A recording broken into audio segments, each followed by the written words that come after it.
तात्सुया का जन्म योत्सुबा परिवार में हुआ था, जो कि जापान का एक काफी अमीर परिवार था। लेकिन तात्सुया के पास जन्म से ही कोई भी मैजिकल पावर्स नहीं थी, जो कि उसके परिवार के लिए काफी ज्यादा शर्म की बात थी। इसी वजह से उसकी खुद की मॉम ने उसे काफी ज्यादा दर्द दिया और उसके साथ काफी सारी सर्जरीज करी ताकि आर्टिफिशियली उसके अंदर थोड़ा मैजिक डाला जाए। लेकिन सारी सर्जरीज फेल हो गई और इतना दर्द सहने के बाद तात्सुया ने अपने सारे के सारे इमोशंस खो दिए और अब उसे गुस्सा, नफरत, प्यार कुछ भी महसूस नहीं होता। वो बिल्कुल पत्थर की तरह बन चुका है। लेकिन उसके कुछ समय बाद वो एक काफी ज्यादा पावरफुल मैजिक को डिस्कवर कर लेता है, जिसके अंदर पूरे वर्ल्ड को तबाह करने जितनी ताकत थी और साथ ही साथ वो मरे हुए लोगों को जिंदा भी कर सकता था। लेकिन ये सारी पावर्स उसने अपनी फैमिली से छुपा के रखी और उसकी फैमिली उसे बिल्कुल नकारा समझती थी। इसी वजह से उसे उसकी बहन का बॉडीगार्ड बना दिया। आगे क्या होने वाला है हर चीज देखेंगे, लेकिन उससे पहले चैनल को सब्सक्राइब जरूर से कर लेना यार, काफी ज्यादा खुशी मिलती है। चैप्टर की स्टार्टिंग में हम लोग देखते हैं कि तात्सुया की बहन और उसकी मॉम सभी अमीर लोगों की तरह बिजनेस क्लास में ट्रैवल कर रहे होते हैं, लेकिन जो तात्सुया होता है वो सभी नॉर्मल लोगों के बीच इकोनॉमी क्लास में होता है। उसके बाद हमें एयरपोर्ट का सीन दिखाया जाता है, जहाँ पे तात्सुया उनके सारे बैगेजेस को कैरी कर रहा था। तभी उसकी बहन पीछे मुड़ के देखती है और उसकी मॉम उससे कहती है कि तुम्हें इससे फालतू परेशान होने की जरूरत नहीं है और वैसे भी ये तुम्हारा गार्ड है और भले ही खून के रिश्ते से तुम्हारा भाई लगता हो, लेकिन ये सिर्फ और सिर्फ एक नौकर है, उससे ज्यादा कुछ भी नहीं और तुम इसकी मालकिन हो। तभी मियुकी वापस से पीछे मुड़ती है और तात्सुया से कहती है कि मुझे घूरना बंद करो। तात्सुया तभी वहाँ पे रुक जाता है और सर झुका के उससे माफी मांगता है। उसके बाद वो अपने घर आते हैं, जहाँ पे अनुमी उनका स्वागत करती है, जो कि घर की मेड है, और मियुकी अपने भाई तात्सुया से अपने सारे सामान को उठवाती है। फिर जब मियुकी अपनी मॉम से बाहर जाने की परमिशन मांगती है तो उसे तात्सुया के साथ जाने के लिए कहती है। और मियुकी जहाँ पे भी जाती थी तात्सुया उससे कुछ कदमों की दूरी पे रहता था, क्योंकि मियुकी हमेशा तात्सुया को एक नौकर की नजरों से देखती थी।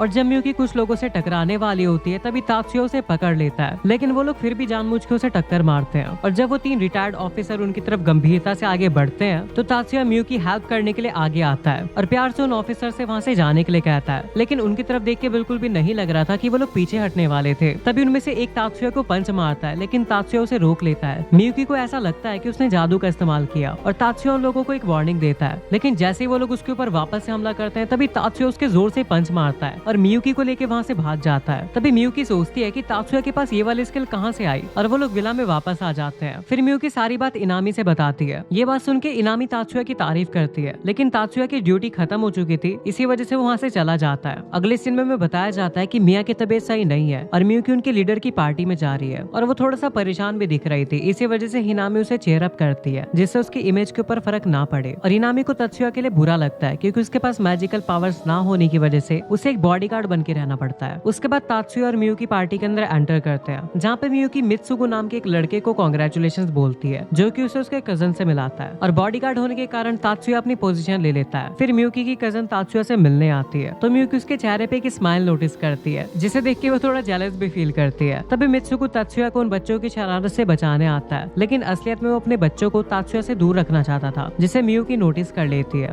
वो सभी तात्सुया को एक प्रोटेक्ट करने वाला खिलौना समझ रहे थे। मियुकी कहती है कि तात्सुया ने ना ही मुझे कभी एक बहन की तरह ट्रीट किया है और ना ही कभी मेरी फिक्र की है, वो बस अपनी ड्यूटी पूरी करता है। तात्सुया सिचुएशन को संभालने के लिए कहता है कि मेरा राउंड लगाने का समय हो चुका है। अगले दिन फैमिली मेंबर्स एक यॉट पे टाइम स्पेंड करने का फैसला करते हैं। जब कोई उन्हें स्विमिंग करने का सुझाव देता है तो उसकी मॉम कहती है कि मुझे पैसों में तैरने की आदत है, पानी में नहीं। फिर सभी लोग फोटोज क्लिक करने लगते हैं और जाहिर सी बात है कि तात्सुया अपनी मॉम की परमिशन के बिना उन लोगों का साथ नहीं दे सकता था। उसके बाद वो राजी हो जाती है और मियुकी के चेहरे पे एक स्माइल आ जाती है। और जब वो लोग फोटो ले रहे थे तभी उनकी यॉट पे एक सबमरीन टकरा जाती है। मियुकी और होनामी अपने कार्ड्स को निकालते हैं, जो कि उनका जादू करने में उनकी मदद करता है। मियुकी देखती है कि तात्सुया के हाथ बिल्कुल खाली हैं और उसे देख के वो उसे यूजलेस समझती है। और अचानक उनकी नजर 2 टॉर्पेडो की परछाई पे पड़ती है और उसे देख के वो काफी ज्यादा हैरान थे, क्योंकि उनमें से किसी का भी जादू उसका मुकाबला करने के लायक नहीं था। तभी तात्सुया अपना हाथ उनकी तरफ करता है और एक स्पेल बोल के उन्हें डिसमेंटल कर देता है। मियुकी को समझ में नहीं आ रहा था कि उसने ऐसा कैसे किया। वो काफी ज्यादा कंफ्यूज हो जाती है, क्योंकि तात्सुया ने एकदम एडवांस मैजिक का इस्तेमाल कुछ ही सेकंड्स में कर दिया था। वो सोच में पड़ जाती है कि मेरा भाई सच में इतना शक्तिशाली है। उस शाम विला में कजामा आता है, जो कि पास के मिलिट्री का कैप्टन है। और जब सभी लोग उसे बाहर विदा करने आते हैं तो उन्हें बाहर एक ऑफिसर मिलता है, जिस ऑफिसर ने तात्सुया के ऊपर हमला किया था। जब कजामा को ये बात पता लगती है तो वो उस ऑफिसर से माफी मांगने के लिए कहता है। तात्सुया मियुकी के कहने पे उस ऑफिसर को माफ भी कर देता है। जाते वक्त कजामा तात्सुया को यूनिट बेस के अंदर इनवाइट करता है। अगले दिन तात्सुया की मॉम एक वार्म स्पेशल पार्टी ऑर्गेनाइज करती है और उसे यूनिट बेस जाने का ऑर्डर देती है। तब मियुकी भी कहती है कि मैं अभी इसके साथ जाऊंगी, ताकि मैं अपने बॉडीगार्ड के स्किल्स को अच्छे से समझ सकूं। उनकी मॉम इस बात के लिए राजी तो हो जाती है, लेकिन वो उन दोनों से कहती है कि बाहर तुम लोगों को भाई बहनों जैसा बिहेव करना पड़ेगा। और वो तात्सुया से कहती है कि तुम मियुकी का नाम लेके उसे बुलाओगे। जब वो लोग बेस पे जाते जाते हैं तो वहाँ पे सनाडा नाम का एक आदमी उनका वेलकम करता है। फिर वो उन्हें ट्रेनिंग जोन की तरफ लेके जाता है, जहाँ पे सभी के सभी लोग कजामा की निगरानी में बेसिक मैजिक कर रहे होते हैं। जब कजामा तात्सुया को देखता है तो वो उसे इनवाइट करता है। तात्सुया का पहला ओपोनेंट एक नेशनल बॉक्सिंग चैंपियन है और जैसे ही मैच स्टार्ट होता है वो बॉक्सर उसके ऊपर हमला करना शुरू कर देता है, लेकिन तात्सुया बड़ी आसानी से सभी को डॉज कर देता है और उसके एक पंच मारता है और वो बॉक्सर एक ही पंच में नीचे बैठ जाता है। उसके बाद वो एक ब्लैक बेल्ट से लड़ता है, लेकिन तात्सुया के स्किल्स को देख के सभी लोग उसकी तारीफ कर रहे थे। आखिर में तात्सुया अपने ओपोनेंट को फ्लोर पे पटक देता है और एक छोटे से बच्चे को अपने सोल्जर्स को हराता देख कजामा को थोड़ी शर्म महसूस हो रही थी, इसलिए वो उसे एक आखिरी बार चैलेंज करता है और तब वहाँ जोसेफ आता है जिसे तात्सुया ने सबसे पहले पीटा था और वो तात्सुया से उसे लड़ने का एक और मौका मांगता है, जिसपे तात्सुया तैयार हो जाता है। लेकिन मियुकी को थोड़ी सी चिंता हो रही थी और इस मैच के अंदर सोल्जर्स को जीतने के लिए मैजिक का यूज करना ही होगा। मियुकी को इस बात पे ऑब्जेक्शन होता है, लेकिन तात्सुया कहता है कि जादू करना तो एक जादूगर का अधिकार है। तात्सुया अपनी एबिलिटी और मैजिक स्किल से जोसेफ को उसी वक्त नीचे गिरा देता है और अब वो काफी शर्मिंदा होते हैं कि वो एक 13 साल के बच्चे से हार गए। लेकिन उन्हें ये बात काफी ज्यादा पसंद आती है कि तात्सुया ने ग्राम डेमोलिशन स्पेल का यूज किया, जो कि एस रैंक का स्पेल है। उसके बाद कजामा दो लोगों को तात्सुया ने जो स्पेल यूज किया था उसे सिखाने के लिए बोलता है और सनाडा कहता है कि वो हमारे कार्ड भी देख सकता है जिनके ऊपर हम काम कर रहे हैं, जिसमें तात्सुया काफी ज्यादा इंटरेस्ट दिखाता है। कुछ दिन बाद मियुकी नोटिस करती है कि तात्सुया रात दिन अपने कार्ड पे ही काम कर रहा है, वो भी अपनी हेल्थ की परवाह किए बिना। उसके बाद एक अलार्म बजता है जो कि नेशनल डिफेंस फोर्स की तरफ से था और ये अनाउंसमेंट की जाती है कि एक पेट्रोल बोट के ऊपर एक अनजान सबमरीन ने हमला कर दिया है, जिससे उसके अंदर आग लग चुकी है और हम आप सभी लोगों से गुजारिश करते हैं कि आप लोग अपने घर के अंदर ही रहे। तभी वहाँ तात्सुया आता है, वो बताता है कि कजामा ने उन्हें बेस के अंदर एक शेल्टर ऑफर किया है और फिर फोन भी बजने लगता है। नामी मिया को बताती है कि उसके सिस्टर का कॉल आया है। उसकी बहन माया उसे सलाह देती है कि वो बेस पे चली जाए। मिया तात्सुया से कहती है कि वो कजामा से ट्रांसपोर्टेशन की बात करे। बेस पे पहुंचने के बाद जोसेफ उस पूरी फैमिली को एक रूम के अंदर लेके जाता है और जब तक शेल्टर को रहने लायक नहीं बनाया जाता उन लोगों को वहीं पे रहना पड़ेगा। उसके बाद उन्हें कुछ गोलियों की आवाज आने लगती है तो तात्सुया अपने मैजिक स्पेल का यूज करके वहाँ पे छानबीन करना शुरू कर देता है, लेकिन वहाँ से पता लगता है कि वो पूरा का पूरा एरिया शील्डेड है और इसी वजह से वो बाहर हो रही चीजों को नहीं देख सकता। मिया तात्सुया को बाहर भेजती है ताकि वो बाहर की खबर ले सके, लेकिन तात्सुया को डर था कि अगर वो बाहर जाएगा तो उसे कुछ हो ना जाए, क्योंकि अगर उसे कुछ हो गया तो फिर मियुकी की रक्षा कौन करेगा। इस बात पे उसकी मॉम उसके ऊपर जोर से चिल्लाती है क्योंकि उसने उसकी बहन का नाम लेके उसे बुलाया था। इस वजह से तात्सुया को उनके सामने झुक के उनसे माफी मांगनी पड़ती है और वो ये भी कहती है कि तुम्हें हमारे मामलों में दखल अंदाजी करने की जरूरत नहीं है, तुम सिर्फ वही करोगे जो तुम्हें ऑर्डर किया जाए। जिसके बाद मजबूरन तात्सुया को बाहर आना पड़ता है, जहाँ पे वो देखता है कि वहाँ पे बेस के लोग दुश्मनों से लड़ रहे हैं और उनके साथ कुछ घुसपैठिए भी हैं। फिर एक किंजो नाम का सोल्जर अपने 3 साथियों के साथ अंदर आता है और वो सभी नागरिकों से वादा करता है कि वो उन सभी लोगों को एक सुरक्षित जगह पे पहुंचा देगा। होनामी कहती है कि अभी हमारा एक साथी बाहर है। उसकी मॉम कहती है तब तक आप लोग बाकी फैमिलीज को ले जा सकते हैं। ये बात सुन के होनामी को लगता है कि तात्सुया की मॉम ने पहली बार उसके लिए थोड़ी सी चिंता जाहिर की है, लेकिन ऐसा नहीं था। उसकी मॉम कहती है कि मुझे तात्सुया की चिंता नहीं है, पर मुझे लगता है कि हमें इन लोगों के ऊपर भरोसा नहीं करना चाहिए। और वो बिल्कुल सही भी थी, क्योंकि जैसे जोसेफ वहाँ पे आता है वो लोग उसके ऊपर फायरिंग करना शुरू कर देते हैं, मतलब वो लोग बहरूपिये थे। फिर होनामी मिया और मिजुकी को बचाने के लिए एक स्पेल कास्ट करती है, लेकिन वो घुसपैठिए भी अपने मैजिक से उनके शील्ड को नाकामयाब कर देते हैं। उसके बाद जोसेफ और किंजो के बीच में बहस शुरू हो जाती है। मियुकी के ऊपर सरप्राइजिंग मैजिक का काफी ज्यादा असर हो रहा था, तभी वो खड़ी होती है और एक पर्सन के ऊपर एक स्पेल करती है जिससे वो जम जाता है। ये चीज देख के किंजो को काफी ज्यादा गुस्सा आता है और वो उनके ऊपर अंधाधुंध फायर कर देता है और वो सारी गोलियां उनके जाके लग भी जाती है। तभी वहाँ पे तात्सुया आ जाता है और जिस कार्ड के ऊपर वो इतने समय से काम कर रहा था उसके इस्तेमाल से उन सभी दुश्मनों को हरा देता है। और जब वो मियुकी की हालत को देखता है तो उसे काफी ज्यादा चिंता होती है। वो उसके ऊपर हाथ रख के उसे उठाने की कोशिश करता है, लेकिन वो कोई भी रिप्लाई नहीं दे रही थी क्योंकि वो मर चुकी थी।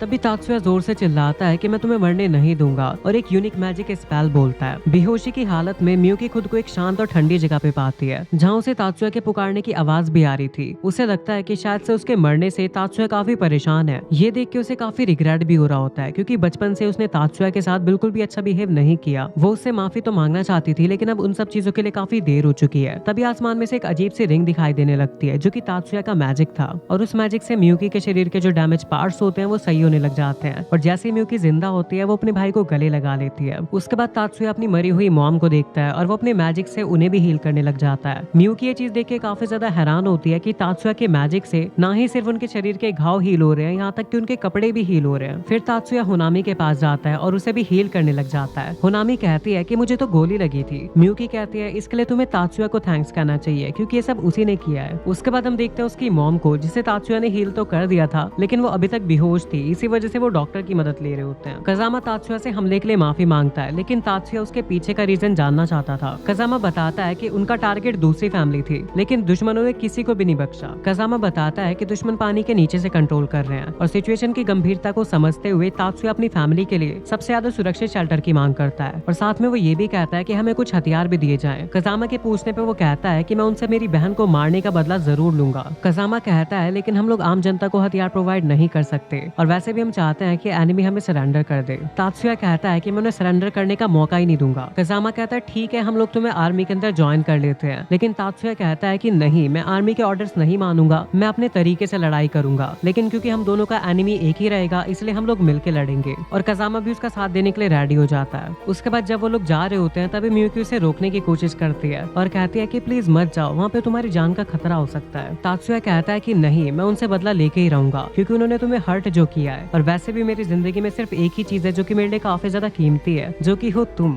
और उन्होंने मेरी सबसे प्यारी चीज को चोट पहुंचाई है। इसी वजह से जब तक मैं उनसे बदला नहीं ले लेता तब तक मुझे शांति नहीं मिलेगी। उसके बाद वो मियुकी से वादा करता है कि तुम चिंता मत करो, मैं वापस जरूर आऊंगा और मेरे पास जो पावर्स है उनसे मैं बड़ी आसानी से उन्हें हरा सकता हूँ। अगले सीन में हम लोग देखते हैं कि उनकी फैमिली तात्सुया पूरी मिलिट्री को दुश्मनों से लड़ते हुए देखते हैं। हानुमी कहती है कि लड़ाई एक बुरे सपने की तरह होती है और जो तात्सुया होता है वो अपने मैजिक से सभी दुश्मनों को काफी अच्छे से मजा चखा रहा होता है और दुश्मनों की हालत ये चीज देखे काफी ज्यादा खराब हो रही होती है कि तात्सुया उन्हें तो मार ही रहा है लेकिन साथ ही साथ वो अपने सोल्जर्स को भी जिंदा कर दे रहा है। उसके बाद मियुकी अपनी मॉम से पूछती है कि आखिरकार मेरे भाई ने ये क्यों कहा कि मैं ही वो चीज हूँ जो कि उसके लिए सबसे ज्यादा कीमती है। उसकी मॉम कहती है कि ठीक है, मैं तुम्हें इसका आंसर दूंगी, लेकिन सबसे पहले तुम तात्सुया को अपना भाई कहना बंद करो। मियुकी कहती है कि आप ऐसा कैसे कह सकती हैं, अभी उन्होंने हमारी जान बचाई है। उसकी मॉम कहती है कि हाँ, क्योंकि एक वही चीज है जो कि वो कर सकता है। तात्सुया बचपन से ही एक डिफेक्टिव मैजिशियन था। मैजिक वो चीज होती है जो कि किसी भी चीज की इन्फॉर्मेशन को रीड करके उसे बिल्कुल किसी और चीज में कन्वर्ट कर दे, लेकिन तात्सुया के केस में ऐसा बिल्कुल भी नहीं था। तात्सुया किसी भी बॉडी की इन्फॉर्मेशन को डिकम्पोज करके उसे वापस से रीअसेंबल कर सकता था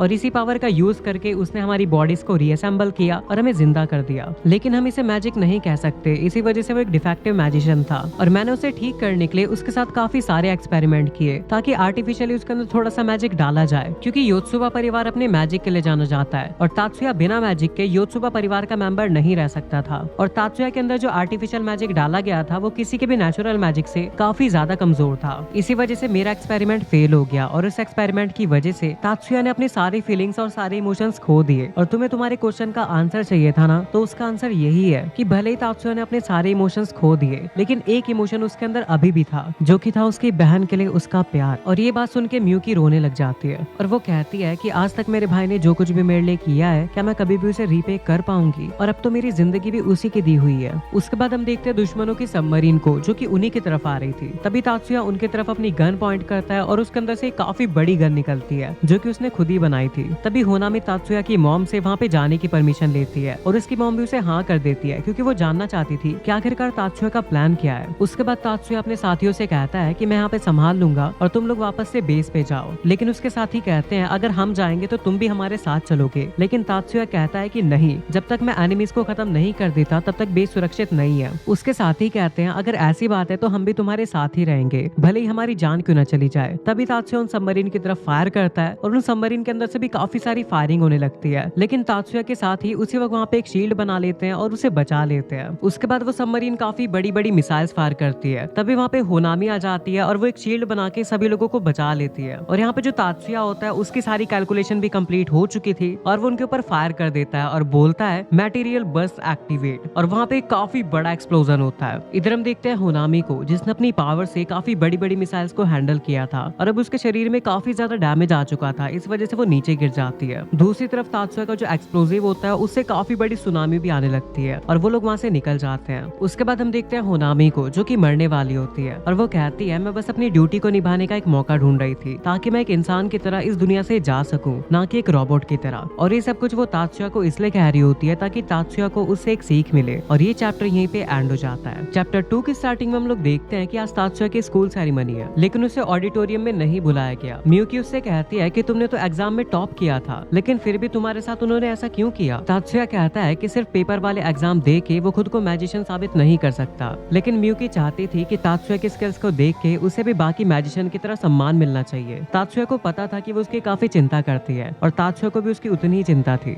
उसके बाद तात्सुया नेशनल यूनिवर्सिटी के बाहर खड़ा हो उसे निहार रहा होता है, जहाँ पे सभी लोग एलाइट मैजिशियन बनने के लिए कदम रखते हैं। तभी सामने से एक लड़की आती है और वो कहती है क्या मैं तुम्हारी कुछ मदद कर सकती सकती हूँ, लेकिन तात्सुया कहता है नहीं, मैं ठीक हूँ। वो लड़की स्टूडेंट काउंसिल के प्रेसिडेंट है और उसका नाम मियामी सागुसा है। तात्सुया उसे अपना इंट्रोडक्शन देता है और वहाँ से चला जाता है। जब वो ऑडिटोरियम में जाके बैठता है तब उसके पास एक लड़की आके बैठती है जो अपना नाम मित्सुकी शिबाता बताती है और उसकी दोस्त का नाम एरिका होता है। जिसके बाद सेरेमनी शुरू हो जाती है और स्टेज पे मियुकी को बुलाया जाता है और वो कहती है मैं नेशनल यूनिवर्सिटी का हिस्सा होने के लिए काफी शुक्रगुजार हूँ। कुछ देर बाद मिजुकी तात्सुया से पूछती है क्या मियुकी तुम्हारी सगी बहन है, क्योंकि तुम दोनों का ऑरा काफी ज्यादा मिलता जुलता है। तात्सुया उसके लोगों को पहचानने की स्किल्स की काफी तारीफ करता है, लेकिन मनी मन वो सोच रहा था कहीं मिजुकी हमारे सीक्रेट्स को जान न ले। तभी वहाँ पे मियुकी भी आ जाती है और तात्सुया उसे अपने नए दोस्तों से इंट्रोड्यूस करवाता है। तभी वहाँ पे प्रेसिडेंट मायूमी भी आ जाती है और वो तात्सुया को खुद से इंट्रोड्यूस करवाती है। अगले सीन में हम लोग देखते हैं जब मियुकी तात्सुया के लिए कॉफी बना रही होती है तो तात्सुया उससे पूछता है कि तुम इतनी ज्यादा परेशान क्यों लग रही हो। मियुकी कहती है कि मुझे प्रिंसिपल का वेलकम कॉल आया था, लेकिन उन लोगों ने तुम्हारे लिए एक वेलकम ईमेल तक नहीं किया और ये बात मुझे अंदर से खाए जा रही है। तात्सुया उसे समझाता है और कहता है कि तुम इन सब चीजों पे इतना ध्यान मत दो और इन्हें इग्नोर करो। उसके बाद वो लोग एक टेंपल जाते हैं जहाँ पे तात्सुया के ऊपर कुछ लोग हमला कर देते हैं, लेकिन तात्सुया उनसे काफी अच्छी फाइट करता है। दूसरी तरफ हम लोग देखते हैं मियुकी को जो कि मिस्टर याकुमो से, जो कि एक शिनोबी है, उनसे बातें कर रही होती है। मिस्टर याकुमो कहते हैं तुमने पहली बार हाई स्कूल ड्रेस पहनी है ना। मियुकी कहती है हाँ, हमारी सेरेमनी कल ही हुई है। उसके बाद याकुमो काफी अजीब सी बातें कर रहे होते हैं जिससे मियुकी काफी ज्यादा अनकंफर्टेबल हो रही होती है। तभी पीछे से तात्सुया उनके ऊपर हमला कर देता है और कहता है कि आप उसे काफी ज्यादा डरा रहे हैं और उन दोनों के बीच में लड़ाई शुरू हो जाती है। लेकिन जो याकुमो होता है वो काफी ज्यादा पावरफुल होता है और एंड में तात्सुया काफी ज्यादा थक के नीचे लेट जाता है। उसके बाद मियुकी उसके पास आती है और पूछती है तुम ठीक तो हो ना। तात्सुया कहता है हाँ, लेकिन तुम्हारे कपड़े काफी ज्यादा गंदे हो चुके हैं। उसके बाद मियुकी अपने मैजिक का इस्तेमाल करती है और दोनों के कपड़े सही कर देती है। फिर वो कहती है तुम्हें भूख लग रही होगी और वो मिस्टर याकुमो को भी खाना खाने के लिए इनवाइट करती है। अगले सीन में हम देखते हैं जब स्कूल में तात्सुया रजिस्ट्रेशन कर रहा होता है तो एक लियो नाम का लड़का उसे बताता है कि वहाँ पर रजिस्ट्रेशन के लिए कोई भी कीवर्ड का इस्तेमाल नहीं करता। लियो तात्सुया से उसके सिग्नेचर मैजिक के बारे में पूछता है, लेकिन तात्सुया कहता है कि मैं एक मैजिक इंजीनियर बनना चाहता हूँ क्योंकि मेरे पास कोई प्रैक्टिकल स्किल नहीं है। तभी लियो और एरिका में लुक्स के ऊपर बात छिड़ जाती है, लेकिन मिजुकी उन्हें शांत करा देती है। जब वो चारों मिलकर लंच करने जा रहे होते हैं तो उनके बीच में वापस से बहस शुरू हो जाती है। फिर वहाँ पे मियुकी आती है उन्हें ज्वाइन करने के लिए, लेकिन तभी उसके दोस्त भी आ जाते हैं और वो कहते हैं कि तुम्हें यहाँ पे नहीं बैठना चाहिए इन वीड लोगों के पास। हमें कोर्स 1 और कोर्स 2 के बीच में एक लाइन मेंटेन करके रखनी चाहिए। कोर्स 1 के स्टूडेंट कोर्स 2 के स्टूडेंट्स को काफी नीचा मानते थे, इसी वजह से लियो को काफी ज्यादा गुस्सा आ जाता है। जब शाम को सभी लोगों की छुट्टी हो जाती है तो मियुकी के क्लासमेट वापस से आते हैं और वो तात्सुया के सभी दोस्तों का मजाक उड़ाने लगते हैं। वो लोग चाहते थे कि मियुकी उन लोगों से दूर रहे। लियो कहता है अगर तुम लोग इतने ज्यादा ही सुपीरियर हो तो हमें साबित करके दिखाओ। तभी उनमें से एक लड़का लियो की तरफ अपनी गन तान देता है, लेकिन एरिका उसके सामने आके उसे बचा लेती है। जब वो अपने मैजिक का यूज करके एक दूसरे को मारने ही वाले होते हैं तभी वहाँ पे स्टूडेंट काउंसिल और डिसिप्लिन कम्युनिटी की हेड मारी वानाबे भी आ जाती है और उन लोगों को रोक देती है। फिर वो सभी लोगों का स्टेटमेंट लेने के लिए उन लोगों को अपने साथ बुलाती है। तभी तात्सुया उनके पास जाता है और उनसे सॉरी कहता है और बोलता है कि यहाँ पे किसी भी तरह की लड़ाई नहीं चल रही थी, हम लोग तो सिर्फ मजाक कर रहे थे। मैंने ये सुना था कि मोरोसाकी फैमिली की जो टेक्निक्स है वो काफी ज्यादा पावरफुल है, तो बस मैं फ्यूचर के रेफरेंस के लिए उन्हें देखना चाहता था। और ये सब बोल के लियो सभी लोगों को बचा लेता है और ये चैप्टर यहीं पे एंड हो जाता है। चैप्टर 3 की स्टार्टिंग में मियुकी मारी से तात्सुया की तरफ से माफी मांगती है। उसके बाद बीच में मायूमी आ जाती है और वो तात्सुया से कहती है स्कूल के रूल्स के हिसाब से तुम किसी भी स्टूडेंट से उसका मैजिक नहीं देख सकते और ये काफी ज्यादा डेंजर भी हो सकता है। मैजिक यूज करने की कुछ सीमाएं होती है। इस बार मैं तुम्हें माफ करती हूँ, लेकिन अगली बार कोई गलती मत करना। और क्योंकि मायूमी नहीं चाहती थी कि तात्सुया को कोई सजा हो, इसलिए मारी कहती है अगर प्रेसिडेंट ऐसा नहीं चाहती तो मैं भी तुम लोगों को माफ कर देती हूँ। फिर वो वहाँ से जाने लगती है, लेकिन जाते वक्त वो तात्सुया से उसका नाम पूछती है। तात्सुया कहता है मेरा नाम है शिबा तात्सुया, क्लास 1E से। मारी कहती है मैं तुम पे नजर रखूंगी और वहाँ से चली जाती है। उसके बाद मियुकी के क्लास का वो लड़का तात्सुया को अपना नाम शुन मोरासाकी बताता है और वो कहता है मैं मोरासाकी के मेन ग्रुप का मेंबर हूँ, और वो वापस से उसे धमकी देके वहाँ से चला जाता है। उसके बाद वहाँ पे एक लड़की आती है जिसका नाम होता है मित्सुई होनाका, और वो कहती है जो कुछ भी हुआ मैं उसके लिए माफी चाहती हूँ और आपने सिचुएशन को काफी अच्छी तरीके से संभाला। उसके बाद वो उसके साथ स्टेशन जाने के लिए पूछती है और जब वो लोग जा रहे होते हैं तब मियुकी उन्हें बताती है कि तात्सुया ही ऐसा है जिसे सीएडी के बारे में थोड़ी नॉलेज है। उसके बाद एरिका तात्सुया से कहती है कि तुम मेरी सीएडी के ऊपर भी थोड़ी नजर डालोगे क्या। तात्सुया कहता है मेरे अंदर अभी इतना कॉन्फिडेंस नहीं है कि मैं तुम्हारे जैसे यूनिक सीएडी को मॉडिफाई कर पाऊँ। अगले दिन प्रेसिडेंट मियामी खुद तात्सुया से मिलने आती है और वो मियुकी को भी हाई करती है। वो मियुकी के साथ लंच पे बैठ के कुछ बातें करना चाहती थी, इसीलिए वो उन्हें स्टूडेंट काउंसिल ऑफिस में इन्वाइट करती है, जहाँ पे सभी ऑफिसर्स भी उनके साथ लंच करते हैं। उस टेबल पे सुजुने, मारी और अजूसा बैठे होते हैं जो कि किसी न किसी पोस्ट पे होते हैं। उसके बाद मियुकी मारी से पूछती है कि क्या आप अपना लंच खुद ही प्रिपेयर करती हैं। मारी कहती है क्यों, तुम सरप्राइज हुई क्या। तात्सुया कहता है नहीं, तुम्हारे हाथों की चोटों को देख के पता लगाया जा सकता है कि तुम कितना ज्यादा कुक करती हो।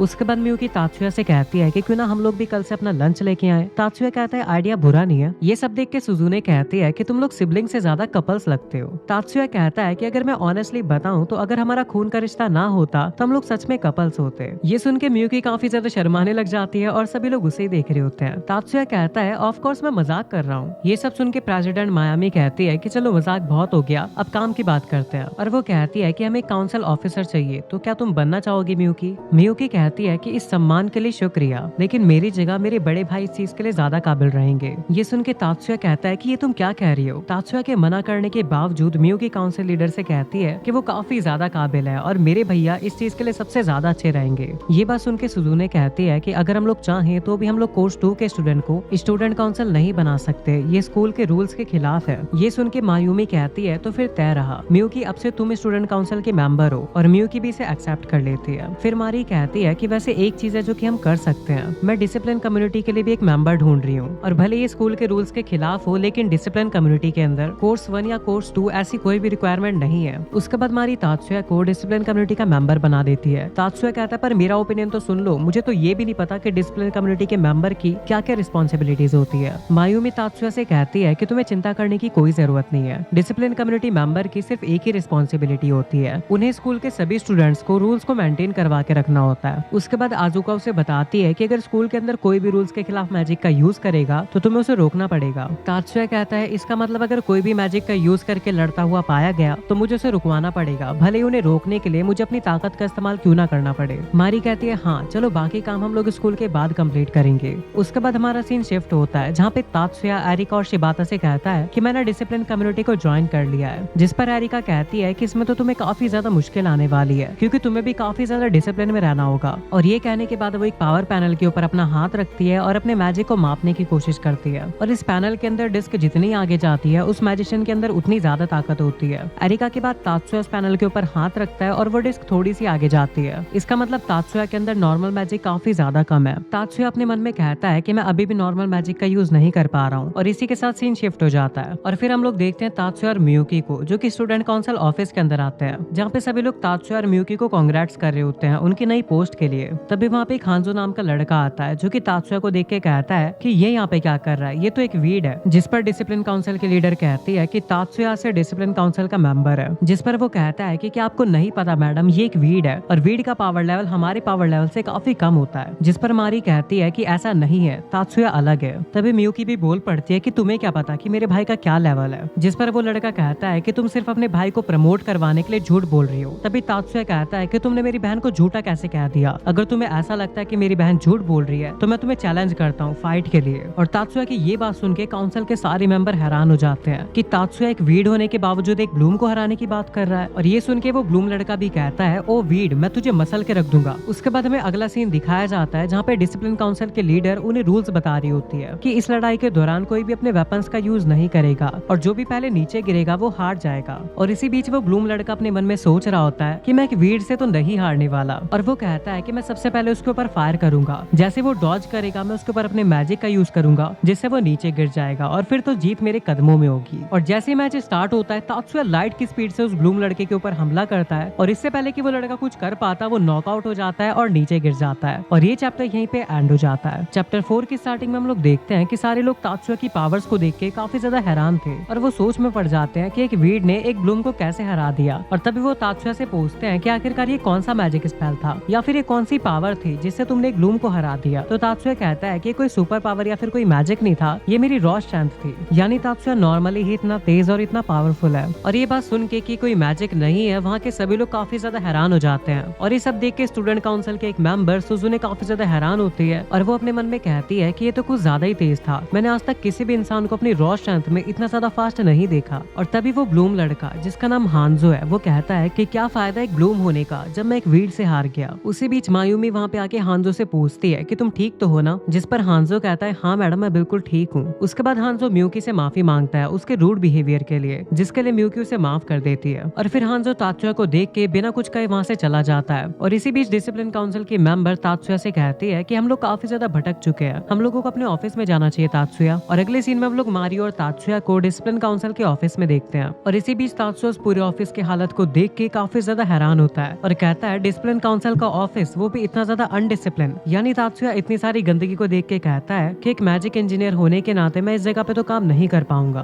उसके बाद हमें कुछ देर बाद का सीन दिखाया जाता है जहाँ पे मारी और तात्सुया डिसिप्लिन काउंसिल के ऑफिस को सही कर रहे होते हैं और हर चीज को उसकी सही जगह पे लगा रहे होते हैं। और जब वो लोग सफाई कर रहे होते हैं तभी डिसिप्लिन काउंसिल के ऑफिस के अंदर दो लड़के आ जाते हैं और उनमें से एक लड़का आते साथ मारी को बहना कह के बुलाता है और दूसरा लड़का मारी से कहता है कि हम लोगों ने पेट्रोलिंग के अंदर किसी को भी डिसिप्लिन तोड़ते हुए नहीं देखा। और ये सुनने के बाद मारी अपने भाई को मारने लगती है और कहती है कि मैंने तुम्हें कितनी बार कहा है कि मुझे बहना कह के मत बुलाया करो। और मारी के यहाँ तो मार खाने के बाद वो लड़का तात्सुया को देख के कहता है मिस चेयरमैन ये कौन है। मारी उसे बताती है कि ये डिसिप्लिन काउंसिल का न्यू मेंबर है। और ये बात सुनने के बाद मारी का भाई तात्सुया को देखने लगता है और उसे ये पता लगता है कि तात्सुया एक ब्लूम नहीं है। और वो अपनी बहन से कहता है कि क्या ये डिसिप्लिन कम्युनिटी का मेंबर बनने के लायक है। ये बात सुन के मारी कहती है कि तात्सुया ने हांजो को सिर्फ एक ही झटके में हरा दिया। और ये बात सुनने के बाद कि एक वीड ने एक ब्लूम को एक झटके में हरा दिया, उन दोनों को मारी की इस बात पे विश्वास नहीं हो रहा होता। और अगले सीन में हम लोग देखते हैं कि वो दोनों ब्लूम होने के बावजूद तात्सुया के पास आते हैं और उससे हाथ मिला के कहते हैं हमें तुमसे मिलकर काफी अच्छा लगा तात्सुया। और इसी के साथ हमारा सीन शिफ्ट होता है और हमें रात का सीन दिखाया जाता है जहाँ पे हम लोग तात्सुया को लैपटॉप पे अपना काम करते हुए देखते हैं। तभी पीछे से मियुकी आके उसे हक करती है और वो कहती है भैया मुझे काफी ज्यादा एम्बेरस फील होता है, क्या आप मुझे एक लड़की होने की नजर से देखना पसंद नहीं करते? वैसे आपको किस तरह की लड़कियां पसंद है, मिस मायूमी जैसी या फिर आप मिस मारी को ज्यादा पसंद करते हैं? मैंने आपकी बातें सुनी थी, आप उनसे कुछ ज्यादा ही क्लोज होकर बातें कर रहे थे।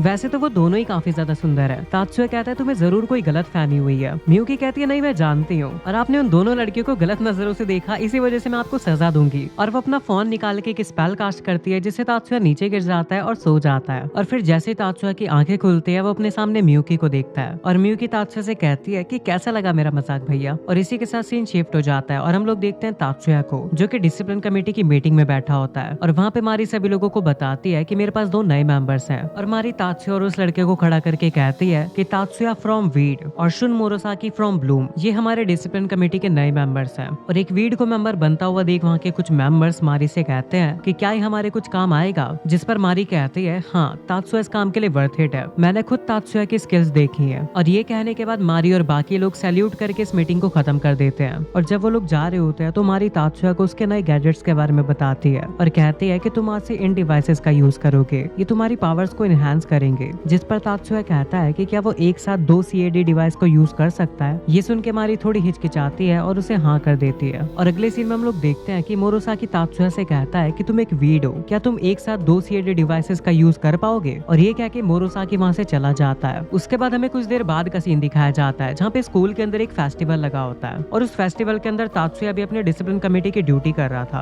और तभी तात्सुया देखता है कि कुछ लोग मिलकर एरिका को परेशान कर रहे हैं और वो उसे अपने क्लब में आने के लिए जबरदस्ती कर रहे थे। ये देख के तात्सुया एरिका की मदद करने के लिए आगे बढ़ता है और अपने CAD डिवाइस का इस्तेमाल करके एरिका को बचा के वहाँ से निकल लेता है। और इसी दौरान एरिका के शर्ट के 2 बटन खुल जाते हैं और तात्सुया शर्मा के अपना मुंह फेर लेता है। और ये देख के एरिका पूछती है हे तुमने कुछ देखा तो नहीं ना? तात्सुया कहता है थोड़ा सा देख लिया। अगले सीन में हम लोग देखते हैं कि तात्सुया और एरिका एक कैंडो मैच देखने आए होते हैं और इसी बीच तात्सुया देखता है कि मैच के दौरान एक लड़का CAD डिवाइस का यूज करके जीतने की कोशिश कर रहा होता है। और ये देखने के बाद तात्सुया एक डिसिप्लिन कमेटी का मेंबर होने के नाते उस लड़के को रोकने के लिए उसके सामने आ जाता है और वो लड़का तात्सुया के ऊपर हमला करता है, लेकिन तात्सुया बड़ी आसानी से उसे डॉज कर लेता है और उसे पकड़ लेता है। फिर तात्सुया डिसिप्लिन कमेटी में कॉल करके कहता है कि मैंने एक लड़के को फाइट के दौरान क्रिमिनल एक्टिविटी करते हुए पकड़ा है। और इसी के साथ ये चैप्टर यहीं पे एंड हो जाता है। चैप्टर 5 की स्टार्टिंग में हम लोग देखते हैं तात्सुया और स्टूडेंट काउंसिल के मेंबर्स को, जहाँ पे स्टूडेंट काउंसिल की प्रेसिडेंट तात्सुया से कहती है कि आखिरकार तुमने किरिहारा को क्यों पकड़ा है? तात्सुया कहता है कि मैंने मिस्टर किरिहारा को रंगे हाथों CAD डिवाइस का यूज करते हुए देखा था और वो इसका यूज चीटिंग करने के लिए कर रहा था, इसी वजह से मैंने उसे पकड़ा है। और ये सब सुन के मारी जुमोंजी से कहती है कि आपका इस पर क्या कहना है? और इसी बीच तात्सुया मिस्टर जिमोंजी को देख के अपने मन में कहता है इसकी बॉडी तो मेरी बॉडी के कंपैरिजन में पहाड़ जैसी है और मुझे लगता है कि काफी ज्यादा स्मार्ट भी है, इसलिए मुझे इससे बच के रहना होगा और इसे जल्दी से जल्दी सरपास करना होगा।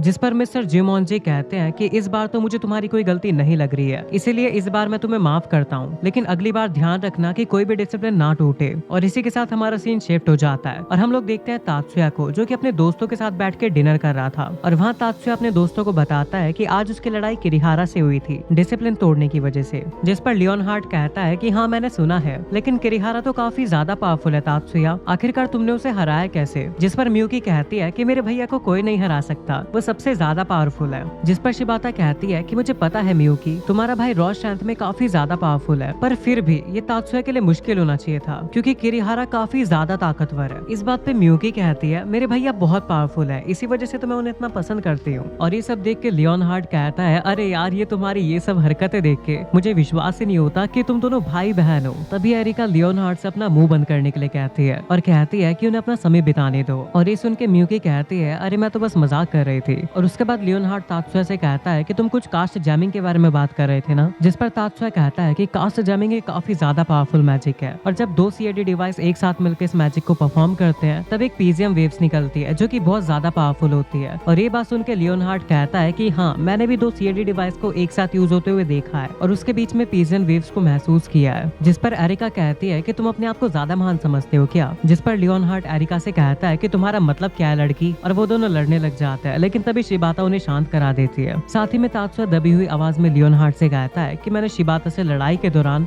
2 सीएडी डिवाइस का यूज किया था, इसी वजह से मैं उस वेव को एक्टिवेट कर पाया। और ये सब सुन के लियोनहार्ड कहता है कि वो सब तो ठीक है लेकिन तुम इतनी दबी हुई आवाज में ये सब क्यों कह रहे हो। जिस पर एरिका कहती है कि अरे बेवकूफ तुम्हें नहीं पता, एक वीड एक साथ 2 सीएडी डिवाइस का यूज नहीं कर सकता। अगर इस बारे में किसी को भी पता लगा तो हमारे लिए परेशानियां बढ़ सकती है। और इसी बीच शिबाता तात्सुया की तारीफ करते हुए कहती है कि तुम काफी ज्यादा स्मार्ट हो तात्सुया, मतलब तुम एक वीड होके 2 सीएडी डिवाइस का यूज कर सकते हो। और इसी बीच मियुकी वापस से अपने भाई की तारीफों के पुल बांधने लगती है और कहती है ये तो कुछ भी नहीं है, तुम्हें पता है मेरा भाई किसी के हमला करने से पहले ही ये पता लगा सकता है कि वो क्या हमला करने वाला है। और मियुकी की इन्हीं बातों के बीच हमारा सीन शिफ्ट हो जाता है जहाँ पे हम लोग तात्सुया को देखते हैं जो कि इस वक्त फेस्टिवल के अंदर घूम रहा था। लेकिन इसी बीच उसके पास डिसिप्लिन कम्युनिटी से एक मैसेज आता है जो कि एक वॉइस मैसेज था और उसके अंदर उसे बताया जाता है कि जिम्नेजियम 1 के अंदर एक ब्रॉल है और जो भी डिसिप्लिन कमेटी के मेंबर उसके आसपास है वो लोग वहाँ पे जाके इन्वेस्टिगेशन करें। और जैसे ही तात्सुया इस बारे में सुनता है वो जिम्नेजियम 1 की तरफ भागने लगता है और जब वो उस बिल्डिंग के पास पहुंचता है तभी एक आदमी उसके ऊपर हमला कर देता है और उससे पहले कि तात्सुया उसके ऊपर जवाबी हमला करता है वो आदमी वहाँ से भाग जाता है। और इसी के साथ हमारा सीन शिफ्ट हो जाता है जहाँ पे तात्सुया उसी बंदे के बारे में सोच रहा था और तभी तात्सुया के क्लासमेट्स वहाँ पे आके उसकी तारीफ करने लगते हैं और कहते हैं कि तुम तो कमाल के हो तात्सुया, लिटरली तुम बिना मैजिक का इस्तेमाल करे अपनी रॉ स्टैंड से लोगों की बैंड बजा रहे हो, तुम सच में कमाल के हो यार और तुम काफी ज्यादा पॉपुलर भी हो गए हो। और ये सारी बातें मियुकी भी दीवार के पीछे छुप के सुन रही थी जिसे तात्सुया देख लेता है। उसके बाद हम लोग अगले सीन में देखते हैं कि तात्सुया और मियुकी कहीं पे जा रहे थे, तभी तात्सुया को रास्ते में मीबू मिल जाती है और तात्सुया ने मीबू की किरिहारा से लड़ने में मदद की थी, इसी वजह से वो उसे थैंक यू बोलती है। तात्सुया कहता है ये तो मेरा फर्ज था। फिर मीबू तात्सुया से पूछती है कि क्या हम लोग साथ में कुछ देर हैंग आउट कर सकते हैं, जिस पे तात्सुया कहता है कि फिलहाल तो मैं बिजी हूँ लेकिन क्या तुम 15 मिनट वेट कर सकती हो। मीबू कहती है ठीक है फिर मैं तुम्हारा कैफे में इंतजार करूंगी। और जब तात्सुया वहाँ से जा रहा होता है तभी मियुकी तात्सुया से कहती है भैया आप मिस मीबू के पास जा रहे हैं ना, मुझे काफी ज्यादा अजीब फीलिंग आ रही है। आपने बहुत जल्दी स्कूल में अपनी काफी अच्छी रेपुटेशन बना ली है और मुझे इस बात का डर है अगर किसी को आपकी असली पावर्स के बारे में पता लग गया तो लोग आपको अपने फायदे के लिए यूज करेंगे, तो प्लीज आप अपना थोड़ा ख्याल रखिएगा। तात्सुया कहता है कि चिंता मत करो बहना, मुझे पता है मैं क्या कर रहा हूँ। और उसी के साथ हमारा सीन शिफ्ट होता है जहाँ पे हम तात्सुया और मीबू को एक साथ देखते हैं, जहाँ पे तात्सुया मीबू से कहता है कि आखिरकार तुमने मुझे यहाँ पे क्यों बुलाया है। जिस पर मीबू कहती है यार क्या कहूँ मैं तुमसे, यार मुझे डिसिप्लिन कमेटी वाले लोग बिल्कुल भी पसंद नहीं है, मतलब कितने नालायक हैं यार, काम कुछ करते नहीं, आखिर वो काहे के ब्लूम है, तुम्हें एक वीड होके भी उनका काम करना पड़ रहा है। डिसिप्लिन कमेटी के सभी लोग बिल्कुल काम चोर हैं। जिस पर तात्सुया कहता है कि अगर तुम्हें नहीं पता तो मैं तुम्हें बता दूं कि मैं भी डिसिप्लिन कमेटी का एक मेंबर हूँ। ये बात सुन के मीबू कहती है क्या तुम एक वीड होके डिसिप्लिन कमेटी के मेंबर हो। ओ मतलब मैं कह रही थी कि डिसिप्लिन कमेटी के लोग तो काफी ज्यादा अच्छे होते हैं यार, डिसिप्लिन कमेटी तो बेस्ट है। और ये कहने के बाद मीबू तात्सुया से कहती है कि असल में मैं तुमसे ये कहने आई थी कि क्या तुम हमारी टीम के लिए कैंडो ज्वाइन कर सकते हो। ये बात सुन के तात्सुया कहता है नहीं मैं डिसिप्लिन कमेटी में ही ठीक हूँ। ये बात सुन के मीबू कहती है नहीं तुम्हें हमारी टीम ज्वाइन करनी होगी तात्सुया, वरना हम कैसे साबित करेंगे। तात्सुया कहता है कि मैं समझा नहीं कि तुम क्या साबित करना चाहते हो। मीबू कहती है अगर तुम हमारे साथ ज्वाइन करोगे तो हम लोगों को ये साबित कर पाएंगे कि लोग बिना अपने मैजिक के भी केवल अपनी रॉ स्ट्रेंथ से भी काफी ज्यादा पावरफुल हो सकते हैं और इससे हम लोगों को एक्सरसाइज और वर्कआउट की तरफ अट्रैक्ट भी कर पाएंगे। और ये बात सुन के तात्सुया कहता है कि तुम्हारा आइडिया मुझे अच्छा लग रहा है, इसके आगे हम लोग क्या करेंगे। और तात्सुया के ये कहते साथ हमारा सीन शिफ्ट हो जाता है और हम लोग देखते हैं मीबू को। और उसी वक्त मीबू के पास एक चश्मे वाला आदमी आता है और वो मीबू से कहता है मीबू तुम्हें कुछ भी करके मुझे तात्सुया की पावर्स ला के देनी होगी। और उस आदमी के ये कहते साथ हमारा सीन शिफ्ट हो जाता है। फिर हम देखते हैं तात्सुया को जो कि मियुकी से कहता है कि मैं तुम्हें कुछ बताना चाहता हूँ। इस दुनिया में ब्लैक चेन ऑर्गेनाइजेशन नाम का एक क्रिमिनल ऑर्गेनाइजेशन है और इस ऑर्गेनाइजेशन के कुछ मेंबर्स हमारे स्कूल में भी है और इन्हीं में से एक मेंबर ने आज मेरे ऊपर हमला करने की कोशिश की। और इसी के साथ तात्सुया कहता है इस स्कूल का भविष्य काफी खतरे में है। और ये चैप्टर यहीं पे एंड हो जाता है। चैप्टर 6 के स्टार्टिंग में हम लोग देखते हैं तात्सुया को जो कि मैजिक मैजिक इंडिकेटर के अंदर अपने मैजिक को नाप रहा था और तात्सुया की मैजिक स्किल यूज करने के बाद शिबाता कहती है इस बार तुम्हारा मैजिक स्किल काफी अच्छा आया है, जिसपे तात्सुया कहता है हाँ 3 बार लगातार इस्तेमाल करने के बाद अब जाके स्किल थोड़ी अच्छी आई है। उसके बाद शिबाता तात्सुया से कहती है कि कितना अच्छा होगा ना अगर तुम अपने मैजिक को भी अच्छे से इस्तेमाल कर पाओ। तुम्हारी रॉ स्ट्रेंथ इतनी ज्यादा पावरफुल है और अगर तुम्हारा मैजिक भी पावरफुल हो गया तो तुम्हें कोई नहीं रोक पाएगा और इवन तुम इतने स्मार्ट हो कि तुम अपने मैजिक को भी काफी अच्छे से इस्तेमाल करते हो। जिस पर तात्सुया कहता है कि आखिर तुम्हें ये कैसे पता। तो शिबाता कहती है जब तुमने अपना पहला अटेम्प्ट किया तो तुम्हारी मैजिक की स्पीड काफी ज्यादा कम थी, लेकिन तुमने एक ही बारी में सीखा और दूसरी बारी में अपनी स्पीड को बढ़ा दिया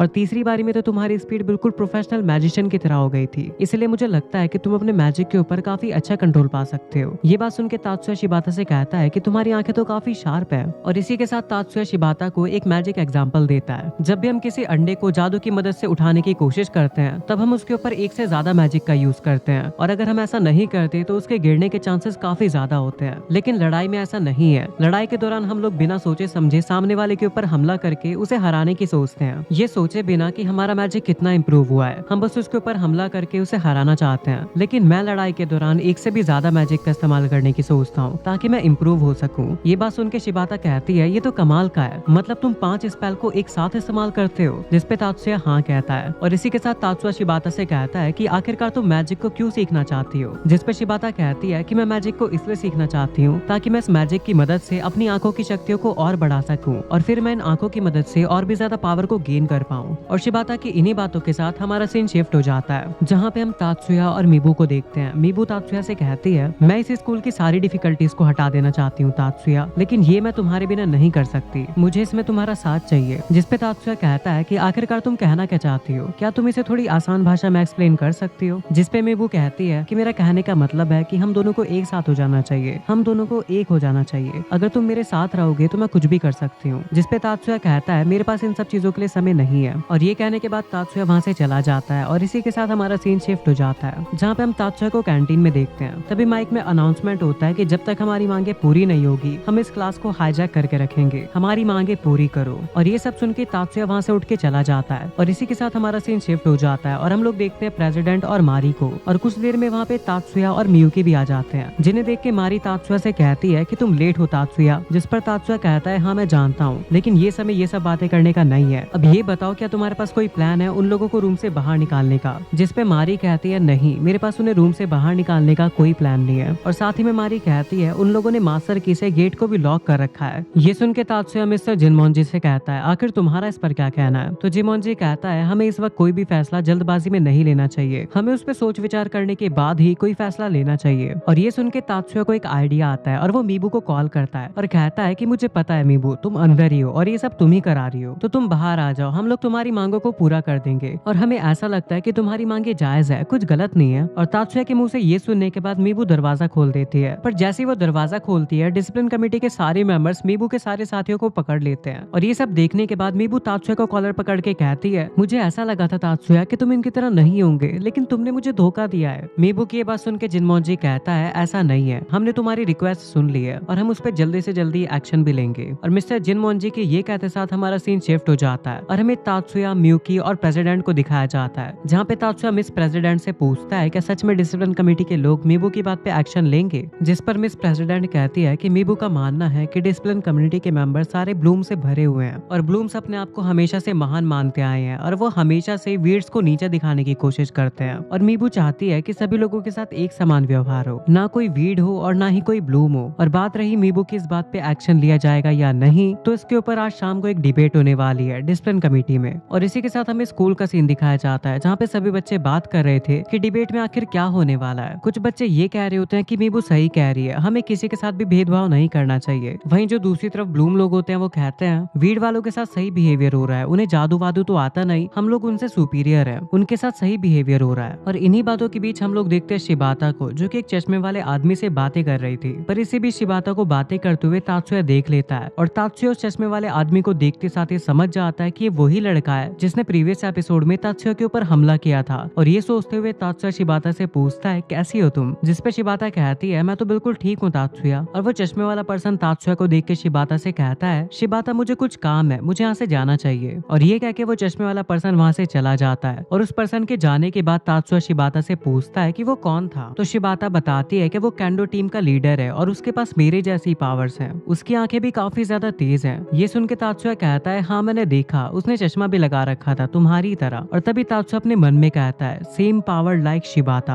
और इसी के साथ हमारा सीन शिफ्ट होता है जहाँ पे हम तात्सुया और मियुकी को देखते हैं जो कि अपने मास्टर के पास बैठे हुए थे। जहाँ पे तात्सुया अपने मास्टर से पूछ रहा होता है कि क्या आप सुकासा नाम के किसी चश्मश लड़के को जानते हैं। तात्सुया का मास्टर कहता है, हाँ मैं उसे जानता हूँ, सुकासा किनोई। उसे किनोई कमोना के नाम से भी जानते हैं। उसके पेरेंट्स और ग्रैंड पेरेंट्स किसी के पास भी मैजिकल पावर्स नहीं थी, वो बिल्कुल आम फैमिलीज की तरह थे। और किनोई की वो आंखें उसे उसके एंसेस्टर से मिली हैं। तात्सुया कहता है कि क्या आपको पहले से पता था कि मैं उसके ऊपर इन्वेस्टिगेशन कर रहा हूँ। तात्सुया का मास्टर कहता है, नहीं ऐसी कोई बात नहीं है, मुझे इस बारे में कुछ भी नहीं पता था, मैं तो उसे पहले से जानता था। ये बात सच है कि मैं एक मॉन्क हूँ, लेकिन उससे भी पहले मैं एक शिनोबी हूँ। जो भी लोग आगे जाके सोसाइटी के लिए प्रॉब्लम बन सकते हैं, मैं उन सभी लोगों की हिस्ट्री को याद रखता हूँ। उसके बाद मियुकी अपने मास्टर से पूछती है, क्या सुकासा का ब्लांच से कोई रिलेशन है। उनका मास्टर बताता है, सुकासा का जो स्टेप ब्रदर है वो ब्लांच की जापानीज ब्रांच का लीडर है और वो कुछ इलीगल एक्टिविटीज भी करवाता है। उसके बाद हम एक आदमी को देखते हैं जो कि कुछ लोगों को रिंग्स बांट रहा था और मीबू भी उन लोगों में से एक ही। और इसी के साथ हमारा सीन शिफ्ट हो जाता है जहाँ पे हम लोग डिसिप्लिन काउंसिल के डिबेट को देखते हैं। और उस डिबेट के अंदर एक वीड वाला लड़का कहता है कि हमारे साथ जानवरों जैसा बिहेव किया जाता है, हमें कुछ भी नहीं समझा जाता, ये लोग हमारे साथ ऐसा बिहेव करते हैं जैसे हम कोई बीमारी हो। आखिर हमारे साथ ये भेदभाव कब तक चलता रहेगा। उसके बाद स्पीच देने के लिए प्रेसिडेंट मायूमी आती है और कहती है कि मैं इस बात को नहीं नकार सकती कि स्टूडेंट के बीच में डिस्क्रिमिनेशन होता है। ब्लूम और weed student council discipline committee ने इन वर्ड्स को बैन कर दिया है, लेकिन फिर भी कुछ लोग इनका यूज करते हैं। और मैं इस स्कूल की स्टूडेंट काउंसिल प्रेसिडेंट होने के नाते ये चाहती हूँ कि हम लोग हमारे बीच से इस डिस्क्रिमिनेशन की दीवार को गिरा दे। और चाहे कोर्स 1 हो या फिर कोर्स 2, आखिरकार हम लोग इस स्कूल के स्टूडेंट्स हैं और हमारे लिए वो वक्त ज्यादा मायने रखता है जो हम लोग यहाँ पे बिता रहे हैं, क्योंकि हम लोग यहाँ पे मिलके जो भी प्रीशियस मेमोरीज बनाएंगे वो हमें हमेशा याद रहेंगी। और ये बातें सुन के सभी लोग तालियां बजाने लगते हैं, लेकिन तभी अचानक से स्कूल के ऊपर अटैक हो जाता है जिसकी वजह से स्टूडेंट काउंसिल में हड़कंप मच गया था और सभी लोग इधर से उधर भाग रहे थे। और इसी बीच हम देखते हैं एक जहरीला स्मोक ग्रेनेड स्टूडेंट काउंसिल के बीच में आके गिरता है, लेकिन उसी समय हांजो अपने मैजिक का यूज करके उस ग्रेनेड को बाहर फेंक देता है। हांजो का क्विक रिस्पांस देख के तात्सुया काफी इंप्रेस होता है, लेकिन हांजो से इग्नोर करता है। उसके बाद काफी सारे टेररिस्ट अंदर आने लगते हैं, लेकिन मारी एक ही बारी में उन्हें रोक देती है। तात्सुया कहता है, MID फील्ड, क्या इसने भी गैस मास्क की हवा की जगह नाइट्रोजन को भर दिया है। और वो उससे भी काफी इंप्रेस होता है। उसके बाद हम देखते हैं कि बाहर काफी खतरनाक लड़ाई चल रही है और एक पर्सन स्कूल के ऊपर एक रॉकेट लॉन्चर छोड़ता है। तात्सुया मारी से कहता है कि मैं बाहर की सिचुएशन को हैंडल करने जा रहा हूँ। तभी मियुकी भी कहती है कि मैं भी चलूंगी। मारी कहते ठीक है, तुम लोग अपना ध्यान रखना। और ये चैप्टर यहीं पे एंड हो जाता है। चैप्टर 7 की स्टार्टिंग में हम लोग देखते हैं लियोन हार्ट को, जो कि टेररिस्ट से लड़ रहा होता है। तभी एक टेररिस्ट पीछे से उसके ऊपर हमला करने ही वाला होता है, लेकिन तभी मियुकी आके उसे बचा लेती है। और उसके बाद लियोन हार्ट, तात्सुया और बाकी लोग एक जगह पे आके मिलते हैं और वहाँ पे एरिका बताती है इन सभी टेररिस्ट में से एक टेररिस्ट मीबू भी है और ये सारे लोग मिलकर लेबोरेटरी पे कब्जा करना चाहते हैं। साथ ही में वहीं पे खड़ी हुई डॉक्टर इस बात का खुलासा करती है कि ये जो बाहर टेररिस्ट हैं ये सारे के सारे सिर्फ ध्यान भटकाने के लिए हैं। असल में जो असली टेररिस्ट हैं वो तो स्कूल के अंदर पहुंच भी चुके हैं और ये सब वो मीबू की मदद से कर पाए हैं। और साथ में डॉक्टर कहती है कि अगर हो सके तो मीबू को माफ कर देना, वो सिर्फ नादानी में ये सब कर रही है। ये सुन के तात्सुया कहता है कि क्या आप मुझे अच्छे से समझा सकते हैं कि आखिरकार हुआ क्या है। ये सुन के डॉक्टर कहती है, असल में मीबू पिछले साल की कैंडो विनर रही थी और विनर बनने के बाद वो क्लास 2 में जाना चाहती थी, लेकिन उसके वीड होने की वजह से डिसिप्लिन कमेटी के लोग और बाकी लोगों ने उसे क्लास में नहीं जाने दिया और इसीलिए वो ये सब कर रही है। ये सुन के तात्सुया कहता है कि ये सब मैं कुछ नहीं जानता, मीबू ने एक बहुत बड़ी गलती करी है जिसकी सजा उसे मिल के रहेगी। और ये कह के तात्सुया वहाँ से जाने लगता है। तभी तात्सुया के पीछे से लियोन हार्ट कहता है कि तुम कुछ ज्यादा ही रूड नहीं बन रहे हो तात्सुया। ये सुन के तात्सुया लियोन हार्ट से कहता है कि सिंपैथी दिखाने के लिए शुक्रिया, लेकिन मैं नहीं रुकने वाला। और ये कह के तात्सुया, एरिका, मियुकी और लियोन हार्ट आगे बढ़ने लगते हैं, जहाँ पे लियोन हार्ट तात्सुया, मियुकी और एरिका को प्रोटेक्ट कर रहा होता है और कवर दे रहा होता है। और इसी बीच एरिका देखती है कि लियोन हार्ट वॉइस कमांड से अपने CID को यूज कर सकता है और ये देख के वो तात्सुया से पूछती है कि आखिरकार ये मैजिक स्पेल क्या है। तो तात्सुया कहता है कि लियोन हार्ट असल में 10 साल पुराना फाइटर है और वो सभी वीड्स में सबसे ज्यादा ताकतवर है। और ये सब कहते हुए तात्सुया लियोन हार्ट से कहता है कि हम सब लोग लेबोरेटरी की तरफ जा रहे हैं, तुम बाहर के सभी टेररिस्ट को संभाल लेना। जिस पे लियोन हार्ट कहता है कि शौक से तुम लोग आराम से जाओ, मैं इन सबको संभाल लूंगा। और इसी के साथ हम लोग अगले सीन में देखते हैं तात्सुया, एरिका और मियुकी को, जो कि स्कूल के अंदर पहुंच चुके हैं और वहाँ पे तात्सुया अपने मैजिक स्पेल का यूज करके स्कूल के अंदर के सारे टेररिस्ट को देख रहा होता है। और तात्सुया की ये पावर देख के एरिका कहती है, ये तो लाजवाब है, तुम्हारी ये नेविगेटर स्किल काफी ज्यादा खतरनाक है, हम इसकी मदद से किसी भी टेररिस्ट को कहीं पे भी पकड़ सकते हैं। और इसी बीच मियुकी कहती है, आखिरकार ये सारे टेररिस्ट रीडिंग रूम में क्या कर रहे हैं। तात्सुया कहता है, ये लोग जरूर मैजिक यूनिवर्सिटी की इंपॉर्टेंट डॉक्यूमेंट चुरा रहे होंगे। तभी एरिका जाती है और कुछ कुछ लोगों के ऊपर हमला करके उन्हें नीचे गिरा देती है। तभी वहाँ पे एक और लड़का आ जाता है और एरिका उससे भी लड़ने लग जाती है। एरिका कहती है इन्हें तुम मेरे ऊपर छोड़ दो। तात्सुया कहता है ठीक है। उसके बाद तात्सुया और मियुकी अपने मैजिक का यूज करके सेकंड फ्लोर पे आ जाते हैं। दूसरी तरफ हम लोग मीबू को देखते हैं जिसके साथ कुछ टेररिस्ट लोग थे और वो लोग मिलकर यूनिवर्सिटी का डाटा चुरा रहे थे। वहीं पे मीबू सोच रही होती है कि मैं तो मैजिक से होने वाले डिस्क्रिमिनेशन को रोकना चाहती थी, लेकिन ये सब जो हो रहा है क्या ये वही है जो मैं चाह रही थी। इसी बीच मीबू के साइड में खड़े हुए लोगों में से एक पर्सन कहता है हमारा काम बस होने ही वाला है। पर तभी उस रूम का गेट खुलता है और वहाँ से तात्सुया और मियुकी आ जाते हैं, जहाँ पे तात्सुया उन लोगों की तरफ गन पॉइंट करके कहता है तो क्या हाल है बच्चा पार्टी, अब तुम्हारा गेम यहीं पे खत्म हो चुका है। पर तभी वहाँ पे खड़ा हुआ एक आदमी अपनी गन निकाल के तात्सुया की तरफ पॉइंट करता है और कहता है कि मैं तुझे बताता हूँ कि किसका गेम खत्म हुआ है। और ये कह के वो तात्सुया के ऊपर हमला करने ही वाला होता है। तभी मियुकी सामने आ जाती है और वो तात्सुया को बचा लेती है और अपने मैजिक स्पेल से उस बंदे के पूरे हाथ को जमा देती है, जिसकी वजह से वो गन को इस्तेमाल नहीं कर पाता। उसके बाद मियुकी इस आदमी से कहती है कि तुम्हारी हिम्मत कैसे हुई मेरे भाई के ऊपर हमला करने की। उसके बाद तात्सुया मीबू को देख के कहता है कि मैं जानता हूँ मीबू, तुम्हारे साथ ब्लूम लोगों ने काफी गलत किया है, पर परेशानियां किसके जीवन में नहीं होती, लेकिन इसका मतलब ये नहीं है कि तुम गलत का साथ देने लग जाओ। तात्सुया की इस बात पे मीबू कहती है तो तुम क्या कहना चाहते हो तात्सुया कि ये भेदभाव सही है? क्या तुम्हें पता भी है कि इस भेदभाव की वजह से मैंने क्या क्या झेला है? मेरा सपना था कैंडो वॉरियर बनने का, लेकिन इस वीड और ब्लूम के भेदभाव के चक्कर में मैं कभी भी कैंडो वॉरियर नहीं बन पाऊंगी। और सिर्फ इतना ही नहीं, ये ब्लूम वाले वीड्स को कीड़ा समझते हैं और ये सभी वीड के टैलेंट को दबाने की कोशिश करते हैं। मीबू की इस बात पे मियुकी कहती है हाँ हम समझ सकते हैं मीबू, हमारे साथ भी कुछ ऐसा ही हुआ है। मीबू और मियुकी की इसी बात के बीच में तात्सुया के ऊपर दो टेररिस्ट हमला कर देते हैं, पर तात्सुया एक ही झटके में उन्हें हरा देता है और इस मौके का फायदा उठाकर मीबू वहाँ से भाग जाती है। मीबू को देखकर मियुकी तात्सुया से कहती है कि आपने उसे भागने क्यों दिया, जिस पर तात्सुया कहता है कि कोई बात नहीं, वैसे भी नीचे एरिका है और एरिका पे मुझे पूरा विश्वास है कि वो मीबू को हिलने भी नहीं देगी। उसके बाद हम देखते हैं जैसे मीबू बाहर जाने की कोशिश करती है, रास्ते में उसे एरिका मिल जाती है और वो कहती है कि आखिरकार तुम कौन हो? एरिका कहती है मेरा नाम है एरिका शिबा, मैं क्लास 1E की स्टूडेंट हूँ। उसके बाद वो कहती है और तुम जरूर साक्या मीबू हो ना? मीबू कहती है तुम्हें इससे क्या लेना है? एरिका कहती है नहीं बस मुझे सिर्फ कंफर्म करना था। उसके बाद वो एक लोहे की तलवार फेंकती है। मीबू कहती है कि मेरे रास्ते से हट जाओ। एरिका कहती है तुम एक कैंडो फाइटर हो ना, चलो फिर थोड़ी सी सीरियस स्वॉर्ड फाइट हो जाए, और वो उसके ऊपर हमला कर देती है। उसके बाद उन दोनों के बीच की लड़ाई शुरू हो जाती है और वो काफी स्पीड में अपनी जगह बदल बदल के उसके ऊपर हमला कर रही थी। मीबू कहती है सेल्फ एक्सेलरेशन, ये सेम स्किल तो मारी के पास भी थी। उसके बाद वो वापस से लड़ना शुरू कर देते हैं, लेकिन एरिका मीबू के हाथ से उसकी तलवार नीचे गिरा देती है। उसके बाद मीबू एरिका की दी हुई लोहे की तलवार उठाती है और कहती है अब मैं तुम्हें अपनी असली ताकत दिखाऊंगी। और इससे पहले कि मीबू कुछ करती है, एरिका उसके ऊपर हमला करती है और एक ही बारी में उसे हरा देती है। दूसरी तरफ हम लोग देखते हैं कि डीमन हार्ट और डिसिप्लिन कमेटी के लोगों ने सारे देशद्रोही और स्कूल के अंदर जितने भी धोखेबाज स्टूडेंट थे सभी को पकड़ लिया है और इसी के साथ हमारा सीन शिफ्ट हो जाता है। उसके बाद हम देखते हैं मीबू को जो कि हॉस्पिटल के अंदर होती है और जैसे वो अपनी आंखें खोलती है वो सभी लोगों को अपने सामने पाती है। मीबू तात्सुया और बाकी सभी लोगों को बताती है कि कैप्टन साकुसा पूरे 1 साल से कैंडो टीम को कन्वेंस कर रहे हैं मैजिक की वजह से होने वाले भेदभाव को हटाने के लिए, और वो मुझे भी धोखे से ब्लांच के ऑफिस ले गए और ब्लांच की जापान ब्रांच का लीडर उनका बड़ा भाई निकला।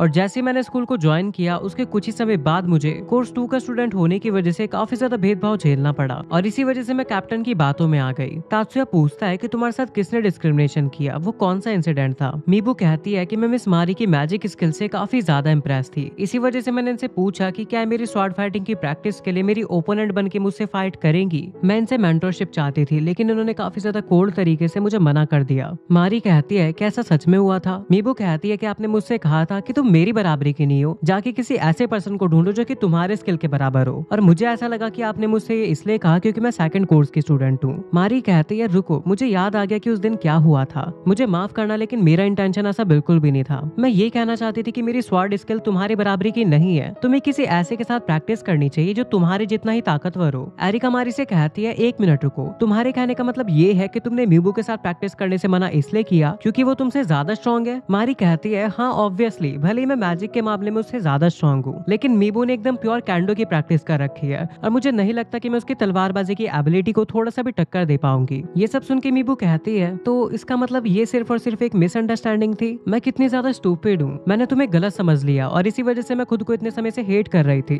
और मैंने इन फालतू की बातों में अपना पूरा साल बर्बाद कर दिया। और ये सब कह के वो रोने लग जाती है। तात्सुया कहता है कि मुझे नहीं लगता कि ये सब कुछ एक वेस्ट था, जैसा कि एरिका ने तुम्हें देख के बताया कि तुम पहले से काफी ज्यादा स्ट्रॉन्ग बन चुकी हो और ये सब सिर्फ इसीलिए हो पाया क्योंकि तुमने अपने ऊपर काफी अच्छा काम किया है। और तात्सुया की ये सारी बातें सुनने के बाद मीबू तात्सुया को हक करके काफी ज्यादा रोने लग जाती है। अगले सीन में हम लोग देखते हैं कि तात्सुया सभी लोगों से कहता है कि अभी सबसे बड़ा क्वेश्चन ये है कि आखिरकार ब्लांच के सारे मेंबर्स कहाँ पे गए। मायूमी तात्सुया से कहती है कि अब तुम ये मत कहना कि तुम उनसे लड़ने जा रहे हो। तात्सुया कहता है नहीं, तुमने गलत कहा, क्योंकि मैं उन्हें पूरी तरीके से खत्म करने जा रहा हूँ। मारी कहती है कि ये डेंजरस हो सकता है, ये कोई स्टूडेंट के करने वाली चीज नहीं है। मायूमी भी कहती है कि हाँ, मैं भी इस चीज के अगेंस्ट में हूँ, हमें स्कूल के बाहर के मैटर्स को पुलिस को संभालने देना चाहिए। तात्सुया कहता है तो इसका मतलब क्या तुम इस मीबू को रॉबरी के अटैम्प्ट में जेल भिजवाना चाहते हो। मिस्टर जिनमोनजी कहता है कि हाँ, ये बिल्कुल सही पॉइंट है, इसी वजह से तुम पुलिस को इस चीज में इन्वॉल्व करना नहीं चाहते। लेकिन जाने से पहले एक बात ध्यान रखना, आखिरकार वो लोग टेररिस्ट हैं और मिस मारी और मिस मायूमी कभी भी अपने स्टूडेंट्स की लाइफ को रिस्क में नहीं डालेंगे। तात्सुया कहता है हाँ मुझे पता है, और वैसे ही मैंने स्टूडेंट काउंसिल की हेल्प नहीं मांगी। जिनमोनजी कहता है तो तुम अकेले जाने वाले हो। तभी मियुकी तात्सुया से कहती है कि मैं तुम्हारे साथ चलूंगी। एरिका कहती है मैं भी आ रही हूँ, और जिनमोनजी भी जाने के लिए तैयार हो जाता है। मीबू कहती है कि अगर तुम ये सब मेरे लिए कर रहे हो तो प्लीज ऐसा मत करो, मैं नहीं चाहती कि मेरी वजह से तुम्हें कुछ हो।